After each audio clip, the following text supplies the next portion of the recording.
Welcome to Nasdaq Trade Talks. I'm Jill Malandrino, global markets reporter at Nasdaq. Joining me at the market site in Times Square, New York City, we have Jean Desgagne. He is the CEO of Canada Stablecoin. We're going to take a look at the official launch of a Canadian dollar-backed stablecoin, QCAD, or what we refer to as QCAD. Now, Jean, you've held senior executive positions at TMX Group, better known as Toronto Stock Exchange. You're an advocate for fintech. Where do you see the value in digital assets? So I think, Jill, we believe that the capital markets are going to digitize in the future, and the pace is speeding up. And I think for that truly to happen, we need to replicate the strong regulated infrastructures that exist in the analog world, whether it's exchanges or custodians or mechanisms for transfer of value, all those types of things. We need to build those in the digital world in what I call an adult way, with the right regulation and processes and compliance. And we look at QCAD as a digital version of the Canadian dollar as one of those critical tools that we're going to need to digitize capital markets. What's the difference between a stablecoin and other forms of crypto? So a stablecoin is by its nature stable in the sense that its value is underpinned or pegged to something else. So in this case, QCAD is worth $1 Canadian, no more, no less.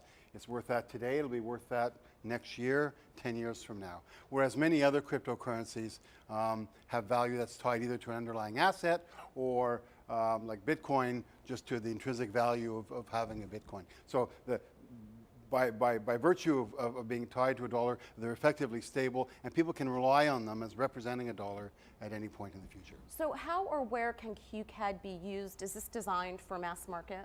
It is ultimately. So we look at a whole bunch of use cases. Some of the more immediate ones are in the crypto exchange world as a mechanism to bring fiat or actual dollars into that world and out of. QCAD becomes a nice representation of your dollars. One of the friction points if you deal with exchanges is when you want to cash out your cryptocurrency and have money returned to you, you don't really know where that money is, if it's in a bank or where does it sit. You have to rely on wires and other payment rails to get it to you. What QCAD does is provide an immediate digital way to get actual Canadian dollar equivalent value immediately in a way that's reliable, because we will publish that there actually are real Canadian dollars that underpin all the QCAD that we've issued.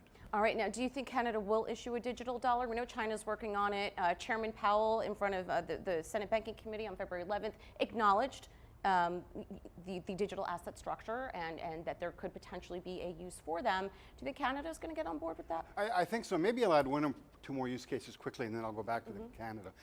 Other really interesting use cases, the US, we've had stable coins for a while. I think we're up to 5 or 6 billion in value. I think now that you have another G7 country like Canada that's got a version, or QCAD, you can actually start trading foreign exchange using digital tokens as opposed to relying on banks and other intermediaries. Another really exciting use case for us. And it represents another way to store Canadian dollars outside of the banking system, again, if you want that kind of flexibility. So those are some of the use cases that we're working on. The Bank of Canada has been studying digital currencies for some time. In my previous roles, we were involved with them in a number of initiatives, thinking about how they would actually be managed in the economy. I have no doubt that the Canadian, the central bank in Canada, as well as its peer in the US and other places, will eventually get there.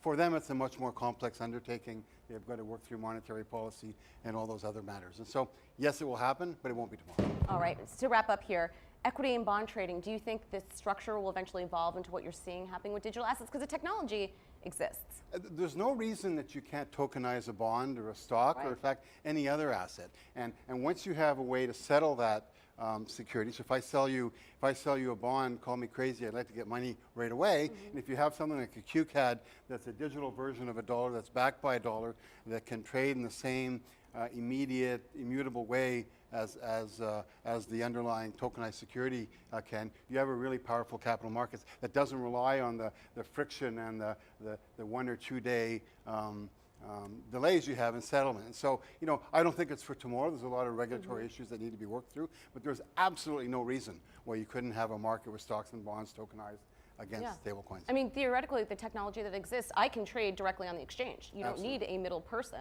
Yeah. So it's really just sorting out the more the regulatory and the broader sort of implementation issues in the economy. You're right. The technology's there today. All right, John. Thanks so much for joining us. Thank you, Jill. And thanks for joining me on Trade Talks. I'm Jill Malandrino, global markets reporter at Nasdaq.